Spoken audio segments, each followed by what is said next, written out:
Back to the those little buttons in the middle of the page on the legislature's site, I actually think they should have named this lists and reports rather than bill status reports, but once again, I wasn't consulted. And I think that because there is really much more in this section of the website than bill status reports. And bill status is that status sheet, and so some are getting confused by that. But this is what's going to be available in there, is just a massive collection of all sorts of things about this current session. You will find all of the committee reports. You will find governor's messages. You will find this wonderful feature down here, daily documents. And this was available last year, but it's going to be easier to get to this year. You get up in the morning, and it's like, what are they going to be doing at the state capitol today? Well, you go and click on daily documents, and you will be able to find out.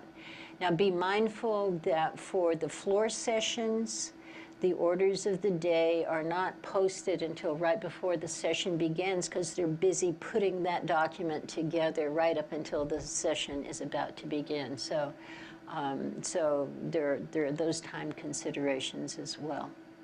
If you choose to use the drop-down menu for the same thing, you can do that.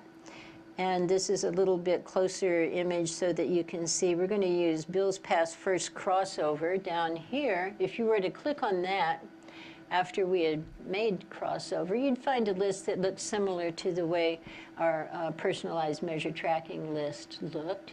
And again, you would be able to export this to Excel and share that information with whomever you wished. These additional buttons are going to be available to you. These are some of the things they changed yesterday, and I'll show you what it looks like today in just a moment, but this is the presentation that we had.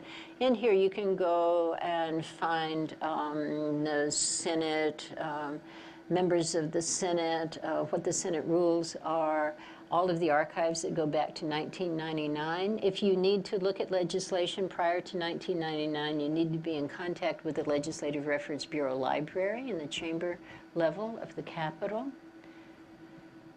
This is an expanded version. Had you clicked on Senate, this is what you would have found, including down here webcasts. So that, again, anything that we have broadcast will also be webcast, and it is archived now. Archives? Yes? Question on the archive. Mm-hmm. I got to talk to the microphone. Okay.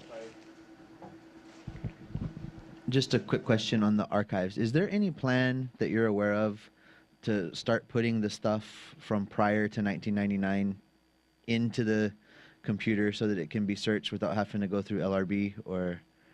I think that they would like to do that, and there is discussion about that. I haven't heard that that's going to be happening right away. I know that the LRB library is busy scanning and archiving a lot of reports from way back when, and that may be the priority right now. I'm not sure, but there is a real sense of urgency because of the mold problems in the basement of the Capitol, and so they're really working on that. And so if I find out, I will let you know.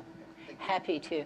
There is one wonderful innovation for archives this year in that you will be able to search all years at the same time. And I personally am really fond of this because I had a call last year maybe. It's like, oh well, I need to find a bill. I think it was a bill. Might have been a resolution. It was a bill. It must have been a bill. I think it was 2004. Could have been 2007. It's like, oh my. So you can search them all at once now. And that's going to be really nice. But if you choose to search by individual year, you're going to find more information than you've ever found in archives before, in that you can go in here and pull up daily documents from those earlier years. You can find crossover measures from all of those earlier years. Testimony, who the legislators were, House attendance sheets. And so this is going to be greatly expanded information in there. Under links, you will find all kinds of things, including how did we choose the public access room, and so you can go directly into our page from there. If you want to find out what the current laws of the state are, you would go into Hawaii Revised Statutes. And they have expanded, again, ways that you can search through these. And do be mindful of the search examples. And one thing that's not listed in here that I find useful is using the word near. Fishing near license might pull up more specific information, and that's not really a good example perhaps, but there might be something where you have one word and the far removed from another, and so the concepts fishing license, I don't know exactly what I'm trying to say, but if the words are very far apart, it might not be about fishing licenses, it might just be separate words. So you can search by keywords. You can search through the index and supplemental index. And if you look at the hard copies of the statutes, you'll find these listed in the backs of those books. And so they're available now on the internet as well. Table of contents, these are hyperlinked. And maybe somebody calls you up and says, you need to go and check out Chapter 291C, Section 146. And that's pretty arcane. So you would browse the HRS by doing this. And by using the browse, you're going into the directories. There are 14 volumes of the statutes. And so 291C would be in Volume 5. And so you would click on that. And this would take you one directory deeper. This is the directory for Volume 5. You would click on 291C. And then rather than going directly to number 146, I always tell people to open the first link because that will give you the table of contents for that chapter, and that will give you the context within which to read the individual section that you're looking at.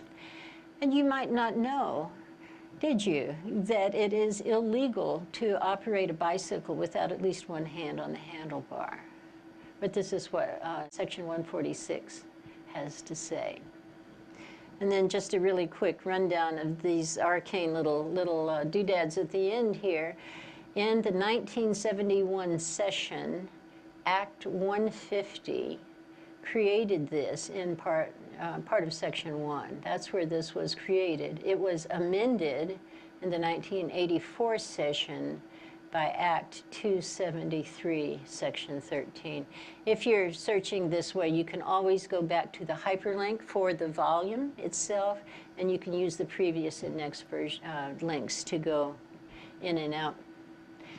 And it really is a lot of information. I was doing these workshops on Kauai a couple of weeks ago, and I'd gotten to this page, and I had these two women in this workshop, and then one of these women went, "Oh, that is a lot of information." And I went, "Ha, it is a lot of information." And she just rolled. She thought that was good timing. So this is the Public Access Room's website.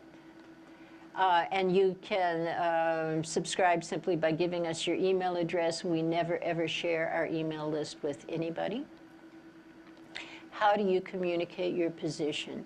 In addition to testimony, you can send in letters, you can pick up the phone, you can send emails. Email is heavily overused, and so if you want to really make sure that a legislator is going to read what you have to say, I'd put it in a little snail mail letter or pick up the phone and call.